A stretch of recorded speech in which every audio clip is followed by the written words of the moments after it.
All right. Okay. Hi, you're watching Dante's Boxing Nation. Dante's Boxing Nation, what's going on, guys? So while Floyd Schofield passed up on an opportunity of a lifetime, that opportunity now goes to Josh Padley. Josh, who's a full-time electrician, he just got a call the other day that completely changed his life. And that was to fill in for Floyd Schofield, fighting for a title against Shakur Stevenson on this card this weekend. Tuesday night, 6 o'clock, Matchroom got in contact with my manager, Tom Stalker, and they said, we've got a life-changing opportunity for Padley. What's his weight?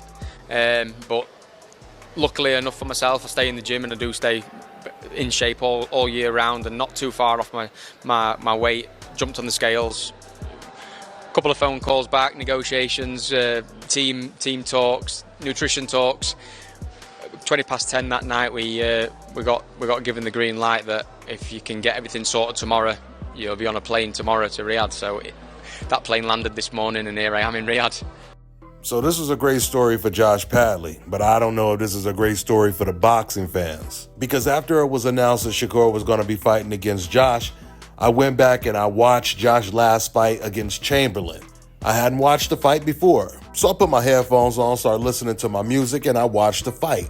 And as I'm watching the fight, I'm noticing all Josh Padley is doing is holding. He holds more than he punches. He moves around the ring, and he will either just dive in with a clinch, or he'll dive in with these little pity-pat shots, and then he'll clinch. So after I watched this for 3 rounds, I had to take my headphones off. I said, you know what, man? I need to listen to this. I want to hear what Todd Grisham got to say. I want to hear what the commentators are saying, right? Because you guys remember when Devin Haney was fighting George Kambosos on ESPN, they ended up coming up with their own clinch stats.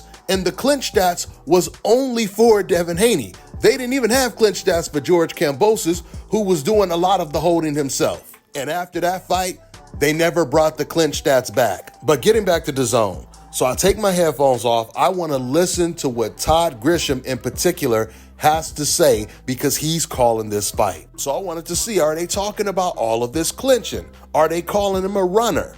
Are they saying that he's boring? And it turned out to be none of the above. In fact, it was quite the contrary. Todd Grisham was praising him. He was praising him over and over and over again. He's saying, oh man, he's doing so much better than people expected him to do. He came in shape. Look at his physical body. Man, he's got Chamberlain frustrated and confused, and he might win this fight. He never talked about him clinching. He never talked about how quote unquote boring the fight was. He was running. None of that. Now, Todd Grisham, he wasn't there with his usual team, Sergio Mora and Chris Mannix. They weren't covering the fight with him. He was actually covering the fight with the UK commentators. But I tell you, man, if you didn't know what time it was, you would have thought that Todd Grisham was a changed man. I mean, Josh Padley, he could do no wrong in this fight. Todd Grisham did not mention him clinching not one single time. And like I said, in a lot of the rounds, he was clinching more than he was punching. Okay, so with that being said, I'll give you guys just a little breakdown on Josh when it comes to his skills. So what was interesting is the fact that Josh, he was in there with a southpaw. Chamberlain is a southpaw. And what I noticed is as slow as Chamberlain is, because he's very slow with his hands, he's slow with his foot speed, but he was still able to hit Josh Padley with stiff, quick jabs and straight left hands, almost at will. And this is a man who is slow as molasses. So that gives you an idea of what Shakur is going to be able to do with him.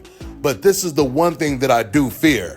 I fear that Josh Padley, he's going to make this an ugly fight. A real ugly fight, because I believe he's going to turn it into a clinch fest. Now, for Shakur's sake, hopefully he could catch him coming in and possibly get him out of there, hurt him or something. Or maybe he can even time some of those clinches and catch him to the body when he's coming in. Just like Keyshawn Davis did last weekend against Dennis Berichek. When it comes to Josh Padley, outside of the clinching, I don't see him posing any problems for Shakur Stevenson. Like I said, he'll leap in with these like pity-pat shots, but I don't think it's going to be effective against Shakur. With that being said, I'm going to wrap this video up. That's all I got for now, guys. I'm on to the next one.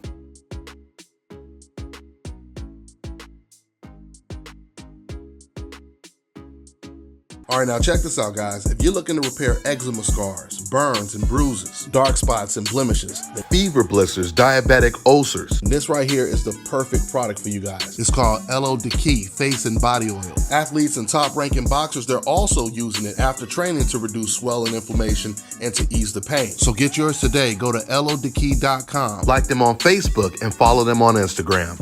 Let me tell you guys about Issa Israel Law Firm. It is a full-service legal practice based in Denver, Colorado, an emerging hub for combat sports and high-altitude training. If you're a fighter inside or outside of the ring and you need a law firm you can trust to fight for you, visit thefighterfirm.com or email help@iilawfirm.com. Legal representation is usually limited to plaintiffs or defendants in Colorado, but iFirm can help anyone in the world with trademarking their business name, logos, and U.S. immigration issues. This brother has been my attorney for a while and helped guide me through all kinds of business and civil issues, so make sure you guys go to thefighterfirm.com.